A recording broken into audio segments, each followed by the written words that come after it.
Hello students, welcome to all of you. आज की इस वीडियो में हम लोग समझेंगे दर्पणों का पहचान करना। क्या चीज़? दर्पणों का पहचान करना। दर्पण जैसे दो प्रकार के होता है, एक गोलीय दर्पण, एक समतल दर्पण, ठीक है ना। और गोलीय दर्पण भी दो प्रकार के होते हैं, उत्तल दर्पण और अवतल दर्पण। हम इन सभी दर्पणों का पहचान करना सीखेंगे। देखिए, पहचान करने के दो तरीके हैं। पहला है प्रतिबिंब को देखकर, यानी दर्पण के अंदर प्रतिबिंब को देख करके पहचान करेंगे ये कौन सा दर्पण है। और दूसरा ये है कि हम दर्पण को छू करके, स्पर्श करके पहचान करेंगे कि ये दर्पण कैसा है।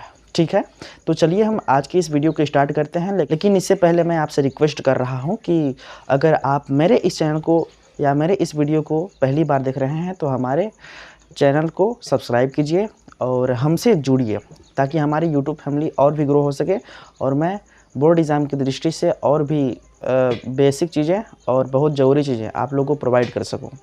तो पहली बात, सबसे पहला काम हम क्या करेंगे कि हम दर्पण को स्पर्श करके देखेंगे कि ये कौन सा दर्पण है। ठीक है ना, तो हमारे इस वीडियो में आप लोग बने रहिए। सबसे पहले हम बात जानेंगे कि दर्पण को हम छू करके कैसे जानेंगे कौन सा दर्पण है। तो यहाँ पर हमने कुछ दर्पण बनाया है, ठीक है, और हमें पता नहीं है ये कौन सा दर्पण है। हमें पता नहीं है ये कौन सा दर्पण है, इसे छू करके हम लोग पता करेंगे ये कौन सा दर्पण है। ठीक है ना, तो आप लोग ध्यान से समझिएगा। दर्पण का मतलब होता है कि एक तरफ पेंट किया होता है, ठीक है, और एक तरह से परावर्तक तल होता है। परावर्तक का मतलब जिसके तरफ हम लोग देख सकते हैं, हमारा चेहरा दिख सकता है, या तो फिर को प्रकाश परावर्तन हो सकता है, टकरा कर वापस लौट सकता है। तो एक तरफ इधर कलर किया हुआ है, पेंट किया हुआ है, और एक तरफ परावर्तक है ना। तो अब समझिए कि अगर इसको छू करके स्पर्श करके देखना हो कि कौन सा दर्पण है तो कैसे करेंगे। तो समझिए, अगर मान लीजिए आपको ये दर्पण मिल गया, ठीक है, अगर इसको छूने के बाद ऐसा एहसास हो कि इसका जो परावर्तक तल है, यानी यहाँ से यहाँ तक सब समतल है, क्या है, समतल, यानी बराबर है, ठीक है। अगर ऐसा दर्पण जिसका पूरा परावर्तक तल एकदम समतल हो, बराबर हो, तो उस दर्पण को कहते हैं हम समतल दर्पण। कौन सा? समतल दर्पण कहते हैं।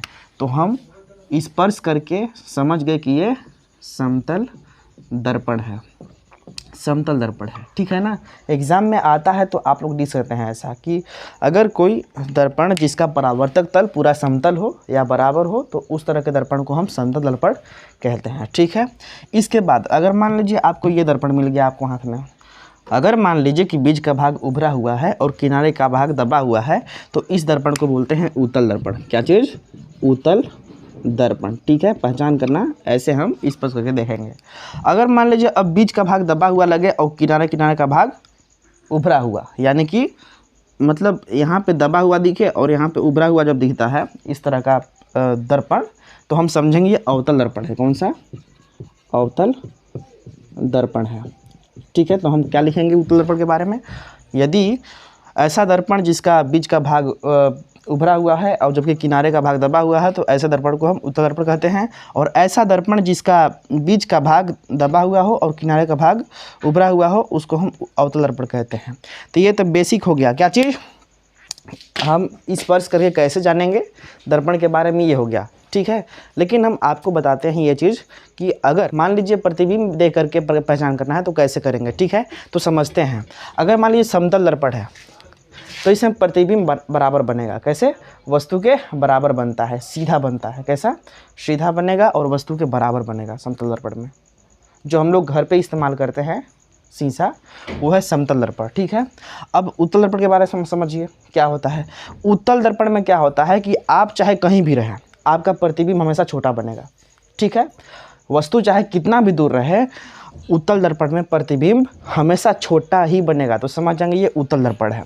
और अवतल दर्पण में ये है कि अगर वस्तु को दूर रखेंगे तो प्रतिबिंब छोटा बनेगा, और वस्तु को अगर नज़दीक रहते हैं दर्पण के पास तो प्रतिबिंब बड़ा बनेगा।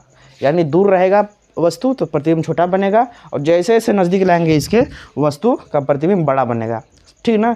तो ऐसे हम पहचान करेंगे, ठीक है। तो समतल दर्पण में बराबर बनेगा प्रतिबिंब, और इसमें उत्तल दर्पण में हमेशा छोटा बनेगा, और अवतल दर्पण में अगर दूर रहेंगे तो छोटा और नज़दीक रहेंगे तो पास बनेगा, ठीक है। तो इस तरह से हम लोग देख करके और स्पर्श करके दर्पणों का पहचान कर लेंगे। तो आज का वीडियो आप लोग कैसा लगा, आप लोग कमेंट के माध्यम से मुझे बताएंगे। Thank you so much guys. और आपसे एक रिक्वेस्ट है कि यदि आप इस चैनल पर नए हैं तो प्लीज़ सब्सक्राइब कीजिए और हमसे जुड़िए। मैं और भी बेहतरीन वीडियो बोर्ड एग्ज़ाम की दृष्टि से मैं आप लोग को प्रोवाइड करता रहूँगा। Thank you so much.